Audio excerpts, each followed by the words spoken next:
Ayan po mga kabida, isang magandang oras po sa lahat at welcome po sa aking channel. Nako po, ibinulgar po ngayon mga kabida ni dating Congressman Mike Defensor po kung bakit bigla hong nagka-interest po itong si Ombudsman Boying Rimulya po mga kabida para imbestigahan itong si dating House Speaker Martin Romualdez po mga kabida. Ginamit pala ng Office of the Ombudsman itong mga testimonya po mga kabida ni dating Marine Officer Orly Gutesa po yung star witness po mga kabida ni Senador Rodante Marcoleta po sa Senate Blue Ribbon Committee po. At ito pong 18 mga dating sundalo po na naging empleyado po mga kabida ni dating ako Bicol Party List Representative Zaldico. At ang video mismo, mga kabida, ni Zaldico, so matindi po. Okay? Buti na lang po, naisipan po ni Rimulya, na i-recognize po mga kabida itong mga testimonya po, dito ho sa nabanggit po ng mga personalidad po, mga kabida.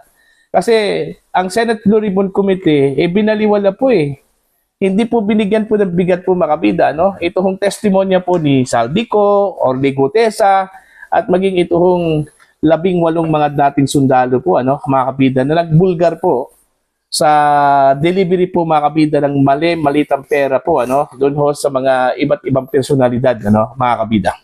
Eto, babasahin ko lang po, itong post po mga kabida ni Mike Defensor sa kanyang Facebook page, mga kabida. Gutesa at Brave 18, ginamit sa kaso laban kay Martin Romualdez, mga kabida. Okay? Laking gulat ko nang nabasa ang kasong isinampa ni Ombudsman Boying Rimulya laban kay Speaker Martin Romualdez. Malaking bahagi ng reklamo ay nag-ugat sa affidavit ni Sergeant Orly Gutesa at ng mga kasama sa Brave 18 na sina Sergeant Christopher Esquivel at Sergeant Gil Natividad Jr. Okay? Sa kauna-unahang pagkakataon, binigyang halaga ng isang mataas na institusyon ng gobyerno ang ombudsman ang kanilang testimonya upang litisin ang korupsyon at nakawan sa pamahalaan. Sa pagbasa ko ng kaso, lumitaw ang ilang mahalagang punto po, mga kabida. Ito po yung mga punto, 6 points, na kung saan po ay nakita po ng ombudsman yung bigat po ng aligasyon, kaya iniimbestigahan po nila ito mga kabida. At eventually, ayon po sa pronouncement po ni Ombudsman Boying Rimulya, baka magsasampa po sila ng kaso po against Romualdez and even the former Senate President Francis Escudero po sa buwan po ng Mayo mga kabida. Nasa 5 to 6 cases daw yon yung kanila hong planong isasampa po mga kabida laban ho sa naturang mga personalidad po, mga kabida. Ito yung 6 points, 6 na mga puntos po, mga kabida, na nakita ho ng Office of the Ombudsman dito sa mga testimonya po, mga kabida, ni Gutesa, itong 3 mga miyembro po ng 18 former soldiers po, at maging yung testimonya po, mga kabida, ni Zaldico, Alright? Number 1, ito po, mga kabida, organisado ang nakawan. Alright, ito yung nakita po ng Office of the Ombudsman po mga kabida. Mula sa pagbabalangkas ng budget hanggang sa delivery ng pera, may sistema ang sindikato Ayon. Number 2, confirm na bagsakan. Ayan. Kumpirmado po yung bagsakan po ng pera po mga kabida. Alright? Pinatutuhanan ng kaso na ang mga bahay ni Romualdez ang nagsisilbing bagsakan ng cash. Alright? So, yun yung nakita po, mga kabida ng mga investigador sa Office of the Ombudsman dun ho sa mga testimonies, ng mga witnesses po, mga kabida. Alright? Number 3, kredibilidad ni Sergeant Gutesa. Alright? Ang problema kasi, nung nag-testify po si Gutesa po, mga kabida, inatake agad yung kanyang credibility dahil ho doon sa nakita nilang butas daw mga kabida kung saan po yung abogado na nagnotaryo doon ho sa kanyang affidavit dinis-own po niya yung perma. Okay? Pero hindi po binigyang bigat po mga kabida na kahit na wala hong affidavit ito hong si Gutesa, since siya po ay nanumpa sa harap mismo ng mga senador during the investigation, mabisa na po yun mga kabida kaysa dun ho sa affidavit. Pero hindi po binigyan ng bigat, ano? Dahil yun nga kumbaga dinidiscourage po mga kabida dahil ho sa perjury daw yung ginawa po ni Gutesa, pineke daw yung perma po ng isang abogado po, ano, mga kabida, ano po. Alright? Credibility ni Sergeant Gutesa, pinigyan diin ang bigat ng kanyang testimonya bilang saksing nakakita sa mga transaksyon. Alright? Siya mismo yung living testimony, ano? In fact, isa siya sa mga delivery boys po mga kabida, no, dito sa mga maleta po, ano, na puno po ng pera. At siya po yung unang nagbanggit po mga kabida na kanyang diniliberan po ng pera yung bahay daw ni Martin Romualdez sa may Mackinley Street, ano, sa may Taguig, tsaka yung bahay po, ano, ni Zaldico, ano, mga kabida. Alright? Number 4, lakas ng Brave 18. Ito, mabigat po ito, ano, mga kabida. Kasi bantakin nyo, 18 mga dating personahe po, ano, o mga empleyado po ni Zaldico, ano, ang nagbunyag po mga kabida na inutusan sila ni Zaldico para mag-deliver po ng malay-malitang pera po, ano, mga kabida, ano po. Kinilala ang affidavit ng mga Marines sa pangunguna ni na Sergeant Esquivel at Sergeant Natividad. Number 5, katotohanan bago ang sarili po, ano, mga kabida. Nakita po ng mga investigador sa Office of the Ombudsman na talagang ang pakay po nitong 18 mga dating sundalo po mga kabida, katotohanan po, ano, mga kabida, kahit na po namimiligro po yung kanilang buhay po dito, ano, mga kabida. Mantakin nyo, mga malalaking personalidad po yung kanilang binangga po dito, ano, alright? Binanggit ng walang ibang motibo ang mga sundalo kundi ang magsabi ng totoo, kahit inilagay pa nila ang kanilang buhay at seguridad sa panganib. Ayan. Number 6 po, ano, video ni Zaldico. Okay? Yung tatlong magkakasunod po mga kabida na video ni Zaldico, ano, na pinost po niya sa kanyang Facebook page, kung saan po isinuwalat po niya mga kabida yung nangyari yung korupsyon, ano, lalong-lalo na po yung involvement po ni House Speaker Martin Romualdez at Pangulong Ferdinand Bongbong Marcos po, ano, mga kabida, ano po. Kinilala at ginamit sa kaso. Ito na ang simula ng pagbubunyag sa katotohanan sa likod ng malawakang nakawan sa kaban ng bayan. Okay? So, yun po yung 6 na points o 6 na puntos po mga kabida, no, kung saan po ay nakita po ng Office of the Ombudsman yung bigat at kahalagahan po mga kabida ng mga testimonya ni Sergeant Gutesa at ito hong 18 mga dating sundalo po, ano. And even yung isiniwalat po mga kabida ni Zaldico, ano, sa mga videos niya na pinost po niya sa kanyang Facebook page, ano, mga kabida. Okay? Nais kong magbigay pugay kay Ombudsman Boying Rimulya sa tapang na ipinakita niya. Naway magpatuloy ang paghabol sa mga ebidensya upang tuluyang makulong ang mga nagnakaw sa bayan at may balik ang pondo na galing sa pawis at buwis ng bawat Pilipino.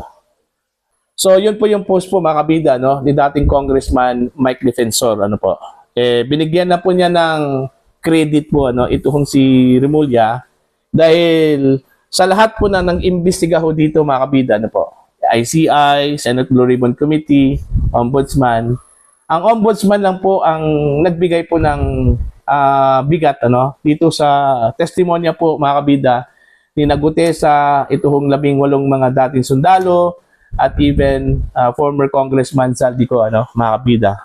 Pero ang Senate Blue Ribbon Committee, ano, mga kabida, na siyang inaasahan sana, ano, na dinggin ito hong mga testimonya po, ano, laban ho sa sinasabi hong mastermind, mga kabida, sa nakawan, sa corruption po, ano, gamit po ang pondo po ng bayan mga kabida, dyan po sa proyekto po ng flood control, ano, mga kabida. Wala Okay? Hindi ho binigyan po ng bigat, ano, mga kabida, kasi keso sinabi po mga kabida na walang kredibilidad, okay?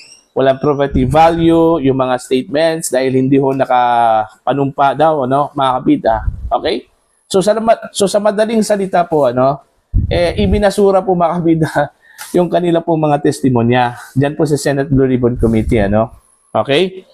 Samantalang dito sa ombudsman, at least, okay, at least, credit po nila mga kabida ito hong kanilang mga isiniwalat po, ano. Kasi nung una po, akala ko po mga kabida, no, na walang silbi talaga itong ombudsman eh. Kasi unang-una po, may mga pronouncement na po ito hong si Rimulya, no, patungkol ho sa mga testigo po, ano, like itong 18 mga dating sundalo, okay, ito hong si Gutesa, mga kabida, no po, no? And even Zaldico, mga kabida, no? Pero na-surprise po tayo matapos pong sinabi po mga kabida ni Ombudsman Boying, ano, na under investigation po ito hong si dating House Speaker Martin Romualdez. Okay? Nung una na sinabi po ni Boying Rimulya po mga kabida na wala hong mabigat na ebidensya na maglilink po, ano, kay Romualdez, bigla hong nagkaroon po ng ebidensya po mga kabida para i-link ito hong si Romualdez dito ho sa issue po ng korupsyon, ano, sa flood control at maging dito ho sa 2025 national budget. Yun pala, ginamit pala ng ombudsman ito hong mga testimonya po ng mga testigo, ano, mga kabida. Lalo-lalo na po kay Gutesa, kasi si Gutesa po, siya yung una hong nagsiwalat po dito, ano, mga kabida.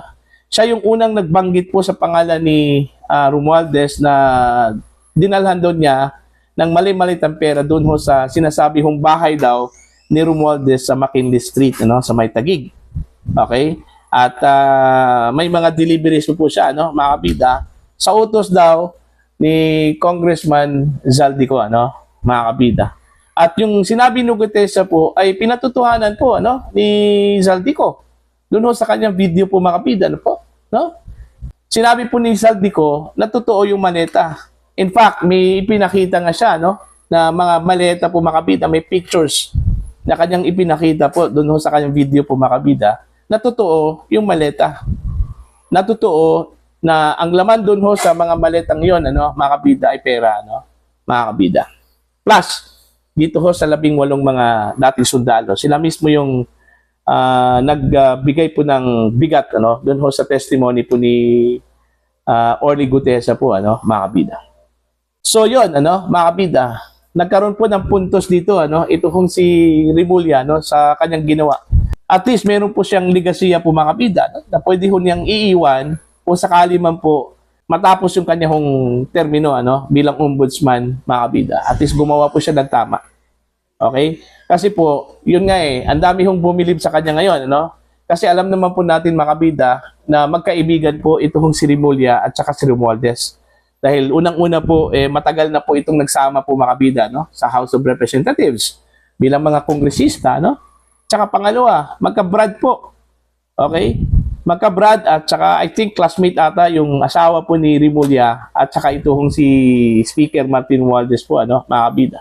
So kung iisipin mo, ano, dito ho sa background ni Rimulya at saka ni Romualdez, hindi mo akalain, ano, mga kabida, na tutuluyan po siya, ano, ni Rimulya kasi magkaibigan nga ano.